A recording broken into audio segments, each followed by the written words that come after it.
வணக்கம். இது தாத்தா பாட்டி லைஃப் ஸ்டைல். இன்றைக்கி என்ன பார்க்க போகிறோன்னா, சிறகடிக்க நாடகத்தை பற்றி பார்க்குறோம். அதில் இன்றைக்கி அருணுக்கு பொண்ணு கேட்டு அவங்க அம்மா வந்து சீதா வீட்டுக்கு வராங்க. அங்கே வந்து மீனா இருக்காப்புல, சீதாவுடைய அம்மா, தம்பி எல்லாருமே இருக்காங்க. ஆனாலும் சீதாவுடைய அம்மா பிடிவாதமாக சொல்கிறாங்க, இல்லை என் மருமகனுக்கு பிடிக்காது, இந்த செயலையே நான் செய்ய மாட்டேன், உங்கள் பையன் சரியில்லை, அதனால தான் என் மருமகன் கல்யாணம் பண்ணி கொடுக்க மாட்டேங்கிறார், 2 பேர்த்துக்கும் பிரச்சனை ஆகுது, வேண்டாம் இந்த கல்யாணம் அப்படின்னு சொல்லி பிடிவாதமாக சொல்கிறாப்புல. ஆனால் மீனாவுக்கு அப்படிலாம் இருக்கக்கூடாது, கல்யாணம் பண்ணி கொடுத்துடணும், ஆசைப்பட்டவனுக்கு கல்யாணம் பண்ணி கொடுக்கணும்னு நினைக்கிறாப்புல. ஆனால் ஒத்துக்க மாட்டேங்குது அவங்க அம்மா. எவ்வளோ சொல்லி பார்க்குறாங்க, கேட்டு பார்க்குறாங்க. உங்கள் மாப்பிள்ளையால் தான் என் பையனுக்கு சஸ்பென்ஸ் ஆர்டர்லாம் வந்திருக்கு, இப்போ 2வது வாட்டி சஸ்பெண்ட் ஆகிருக்கு, வீட்டில் இருக்கான், அதனால உங்கள் மருமகனும் தப்பான ஆளு தான் அப்படிங்கிற இந்த அம்மா வந்து பேசுது. ஒரு சுமூகமான ஒரு உறவுக்கு வரலை அவங்க. இல்லை நீ தான் தப்பு அப்படின்னு பேசிகிட்டு இருக்காங்க. ஆனால் உங்கள் பையன் நல்லவனாகவே இருந்தாலும் அந்த அம்மா கிளம்பி போய் கீழே போனால் அருண்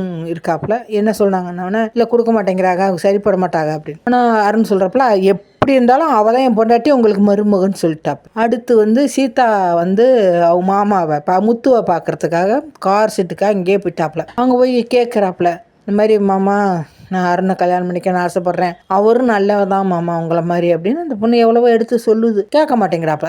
அது ஒரு ஈகோ பிடிச்ச ஆள். எந்த நிலைமை அவருக்கு நல்ல மனிதனாக இருந்தாலும் அதுக்குள்ளேயும் ஒரு திமிர் இருக்குது அந்த முத்துக்கு. அதே மாதிரி தான் அருணுமே, அவனும் ஒரு நல்லவனாக இருந்தாலும் அவனுக்குள்ளேயும் ஒரு திமிர் இருக்குது. அந்த மாதிரி ஆளுகளாக இருக்காங்க. 2 பேரும் ஒரே மாதிரி கேரக்டராக கொஞ்சம் கிட்டத்தட்ட வர்றதுனால அவங்களுக்குள்ள ஒத்து போகாது. எவ்வளோ சொல்லி பார்த்துச்சு அந்த பொண்ணு, மரியாதையே போயிருன்ட்டாப்புல. போயிரு, உனக்கு நான் வேற மாப்பிள்ளை பார்க்குறேன், நீ கல்யாணம் பண்ணிக்கோ அப்படி. அந்த பொண்ணு எவ்வளோ கெஞ்சி கதறி பார்க்குது, அப்படி என்னையுமே நீ எதுவுமே செய்யக்கூடாது அப்படின்னு சொல்லிட்டாப்புல. அப்புறம் அந்த பொண்ணு போயிருச்சு. இல்லை அக்கா கூட வந்திருந்தா அப்படின்னு யதார்த்தமாக அந்த பொண்ணு சொல்லிருச்சு. சொன்ன உடனே என்கிட்ட போய் சொல்லிட்டு உங்கள் அக்கா உங்கள் வீட்டுக்கு வந்தாளா அப்படின்னு சொல்லி அப்படியே வெளியில் நைட்டு வந்து காரை ஓட்டிட்டு வீட்டுக்கு வந்து அந்த மாடிப்படியிலே நிற்கிறாப்புல. இப்போ பொண்டாட்டி வந்தவொடனே சண்டை போடணுங்கிறக்காக கீழே இறங்கணுன்னு என்கிட்ட போய் சொல்ல ஆரம்பிச்சிட்டியா அப்படின்னு சண்டைக்கு போடுறாப்புல. என்ன விஷயம்னு சொல்லுங்கன்னு கேட்கும்போது சொல்கிறாப்புல, என்கிட்ட போய் சொல்லிட்டு உங்கள் அம்மா வீட்டுக்கு போயிட்டேன், இவ்வளோ நேரமாக பூ கொடுக்க போனேன், என்கிட்ட போகிறோம்னு சொல்லாமல் பொய் சொல்ல ஆரம்பிச்சிட்டேன் நீ எப்படி சண்டை.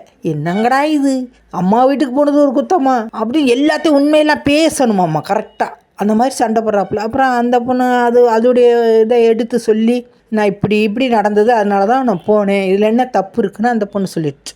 அது அப்படி முடிஞ்சிருச்சு. இந்த பக்கம் பார்த்தா ரோகிணியை புருஷன் குளிக்க போன உடனே இந்த பொண்ணு ஒரு பொண்ணு அடிச்சு மகேஷ்னு பேசுது. அது ஏற்கனவே எல்லா அக்கா பூரா அடிக்கிற பொண்ணு, எல்லா இருக்கிற திமிர்த்தனத்தை பூரா பண்ணுது, இருக்கிற கிரிமினல் வேலை பூரா பண்ணுது.